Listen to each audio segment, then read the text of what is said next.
Bismillahirrahmanirrahim. Assalamualaikum warahmatullahi wabarakatuh.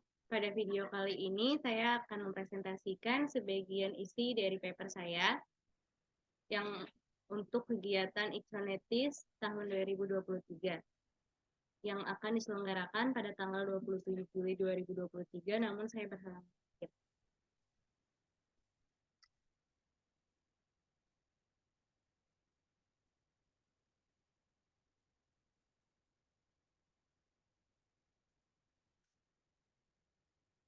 Judul paper saya adalah kajian psikolinguistik dalam pemerolehan bahasa kedua dari lingkungan hidup pada anak balita. Nama saya Afnan Huwaida Baraba, saya dari Universitas Al-Azhar Indonesia, dan email saya nanrasba1@gmail.com. Sebelum saya mempresentasikan sebagian paper saya, izinkan saya memberikan video ilustrasi tentang anak balita yang meniru ibu, ayahnya, atau orang-orang terdekatnya.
Dari video tersebut terdapat kata-kata children see and children do, di mana ketika anak balita melihat sesuatu, anak balita memungkinkan untuk melakukan hal tersebut tanpa mengetahui apa yang ia lakukan, baik atau buruknya bagi dia, baik atau buruknya bagi orang lain.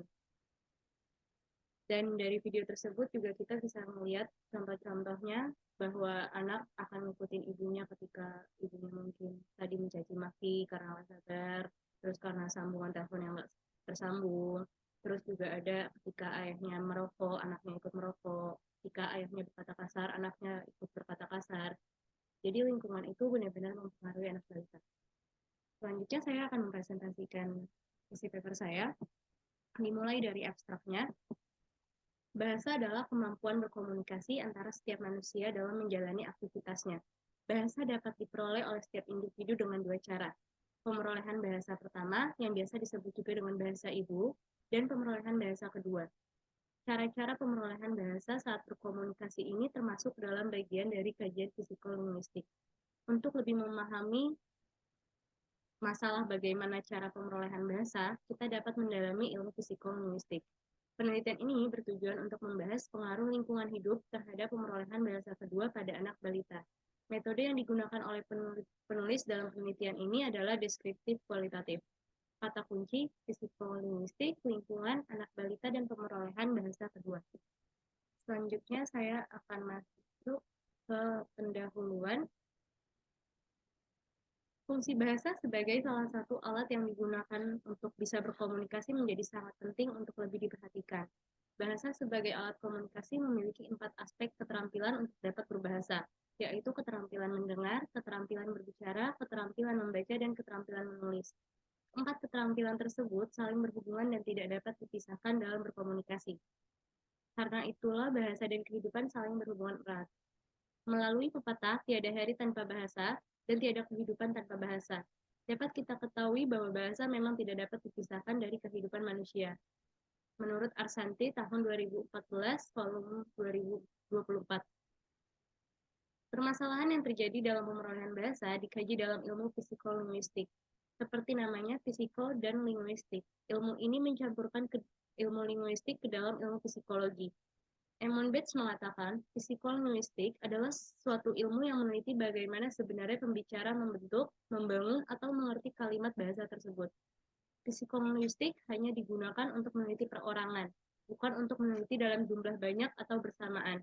Di dalam kehidupan kita, terkadang ada beberapa orang yang memiliki kemampuan untuk dapat menguasai banyak bahasa. Berikutnya, metodologi. Metode yang digunakan oleh penulis dalam penulisan paper ini adalah metode deskriptif kualitatif. Dengan menggunakan metode deskriptif kualitatif, penulis berfokus pada mendeskripsikan secara detail dan mendalam tentang pemerolehan bahasa anak-anak balita. Semua penelitian ini mencakup beragam kejadian yang dialami oleh penulis secara langsung, yang menjadi sumber data utama untuk paper ini. Meskipun metode kualitatif tidak mengandalkan data yang statistik, namun penulis berupaya untuk mengandung informasi yang akurat. Penulis cukup sering mengajak berinteraksi langsung anak balita yang ada di sekitarnya.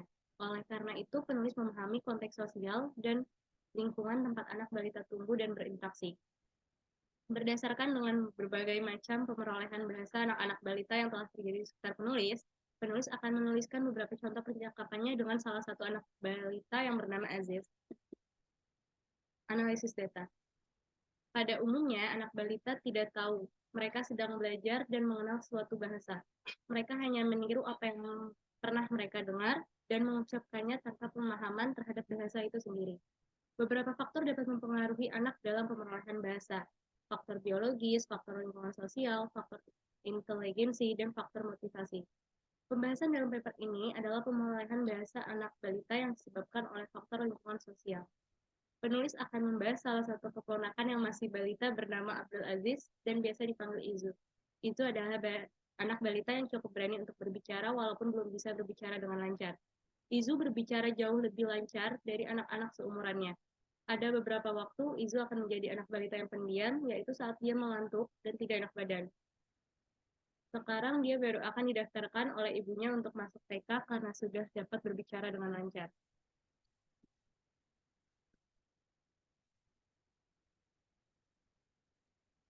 Kesimpulan, pemerolehan bahasa menjadi sangat penting karena bahasa digunakan dalam kehidupan untuk melakukan komunikasi. Bahasa bisa digunakan dengan bentuk tulisan, lisan, maupun simbol atau gerakan yang biasa digunakan oleh beberapa orang tertentu. Orang buta, orang bisu, dan orang yang tuli. Pemerolehan bahasa terbagi menjadi dua, bahasa pertama atau ibu, dan bahasa kedua. Keduanya akan mengalami perkembangan yang berbeda-beda, tergantung faktor lingkungan setiap individunya. Jika lingkungan tersebut baik, maka pemerolehan bahasa juga akan baik. Begitupun dengan keadaan sebaliknya. Saat sedang berkomunikasi, terkadang kita dapat melakukan kesalahan dalam berucap. Kesalahan ini bisa terjadi kepada siapapun, baik dia adalah wartawan atau pembicara yang sudah sering melakukan public speaking. Karena itulah ilmu psikolinguistik ada, untuk menemukan beberapa faktor dari kesalahan-kesalahan dalam berbahasa. Sekian atas presentasi saya. Untuk full paper saya akan diterbitkan oleh Iconetis. Bisa dilihat nanti di web resminya.